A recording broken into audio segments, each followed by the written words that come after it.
بسم اللہ الرحمن الرحیم۔ کل عید منانا ہے یا روزہ رکھنا ہے؟ ماہ رمضان کا 29واں دن گزر جانے کے بعد ہم اس سوال سے روبرو ہوتے ہیں۔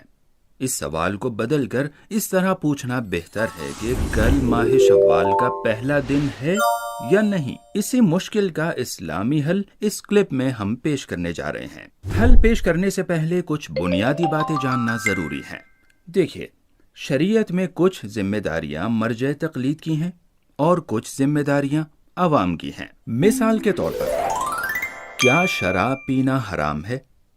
اس سوال کا شرعی جواب حاصل کر کے عوام کو بتانا مرجع تقلید کی ذمہ داری ہے، اور تمام مراجع کرام جواب میں فرماتے ہیں شراب پینا حرام ہے۔ اب اگلا سوال، کیا اس گلاس میں موجود چیز شراب ہے؟ اس کا جواب معلوم کرنا خود ہر شخص کی ذمہ داری ہے، مرجع تقلید کی نہیں۔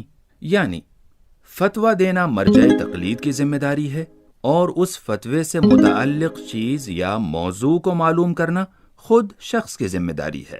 سوال، نئے اسلامی مہینے کے آغاز کو معلوم کرنے کے طریقے کیا ہیں؟ اس سوال کا فتوے کی شکل میں جواب دینا مرجع تقلید کی ذمہ داری ہے، لیکن کیا کل نیا اسلامی مہینہ شروع ہوگا؟ یعنی کیا کل عید کا دن ہوگا؟ اس سوال کا جواب معلوم کرنا ہماری اور آپ کی ذمہ داری ہے، مراجع تقلید کی نہیں۔ اب آئیں وہ طریقے دیکھتے ہیں جو مراجع تقلید نے نئے اسلامی مہینے کے آغاز کا پتہ لگانے کے لیے ہمیں بتائے ہیں۔ نمبر 1، انسان خود اپنی آنکھوں سے چاند دیکھ لے۔ نمبر 2، دو عادل مرد شرعی گواہی دیں کہ انہوں نے خود اس شہر میں چاند دیکھا ہے۔ نمبر 3، حاکم شرع یہ اعلان کرے کہ اس نے اگلے دن کو عید کا دن قرار دیا ہے۔ اگرچہ ایسا اعلان بہت کم پیش آتا ہے، لیکن اگر کیا گیا تو آیت اللہ سیستانی اور آیت اللہ وحید خراسانی حفظہم اللہ کی تقلید کرنے والوں کے علاوہ سبھی پر نافذ ہوگا۔ نمبر 4، انسان کو کسی بھی معقول وجہ سے اس بات پر اطمینان ہو جائے کہ اس رات اس کے شہر میں چاند دیکھا گیا ہے یا دکھائی دیے جانے کے قابل تھا۔ اطمینان حاصل کرنے کے بہت سے طریقے ہیں، ان میں سے کچھ یہ ہیں۔ 1، معاشرے میں عام طور پر یہ مانا جا رہا ہو کہ چاند دیکھا گیا ہے اور شخص کو اس وجہ سے اطمینان ہو جائے۔ 2، کسی عالم دین، مرجع تقلید کے دفتر یا نمائندے، دینی ادارے یا چاند کمیٹی نے چاند کے دکھائی دینے کا اعلان کیا ہو اور شخص کو اس وجہ سے اطمینان ہو گیا ہو۔ 3، سائنسداں حضرات یہ کہیں کہ اس علاقے میں اس رات چاند دکھائی دے گا اور شخص کو اس وجہ سے اطمینان ہو جائے۔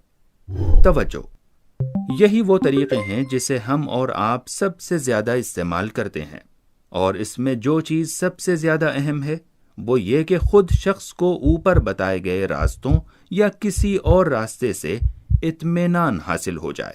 اب مراجع تقلید کے ذریعے نئے اسلامی مہینے کے آغاز کے طریقوں کو سامنے رکھتے ہوئے ہماری ذمہ داری ہے کہ ہم اپنے فریضے کو پہچانیں۔ یعنی ماہ رمضان کے 29 دن گزر جانے کے بعد اگر کوئی انسان یا خود چاند دیکھے یا چاند کے دکھائی دینے پر اسے شرعی گواہی مل جائے، یا حاکم شرع کے خاص قسم کے اعلان کی اسے خبر ملے، یا چاند کے دکھائی دینے پر اسے اطمینان ہو جائے، تو اس کی ذمہ داری ہے کہ وہ اگلے دن کو عید مانے اور روزہ نہ رکھے۔ اور اگر ایسا نہ ہو سکے، یعنی وہ نہ خود چاند دیکھ سکے یا چاند کے دکھائی دینے پر اسے شرعی گواہی نہ مل سکے، یا حاکم شرع کے خاص قسم کے اعلان کی اسے خبر نہ ملے، اور نہ اسے چاند کے دکھائی دینے پر اطمینان حاصل ہو سکے، تو اس کی ذمہ داری ہے کہ وہ اگلے دن کو ماہ رمضان کا 30واں دن مانے اور روزہ رکھے۔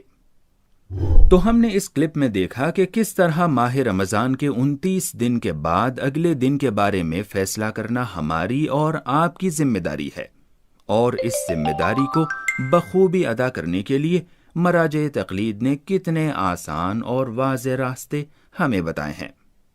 خدا کی بارگاہ میں دعا ہے کہ ہم اس مسئلے میں اور زندگی کے تمام مسائل میں شریعت کے بتائے ہوئے راستوں پر چلنے میں کامیاب ہوں، کیونکہ ہماری دنیا اور آخرت کی کامیابی کا راز اسی میں ہے۔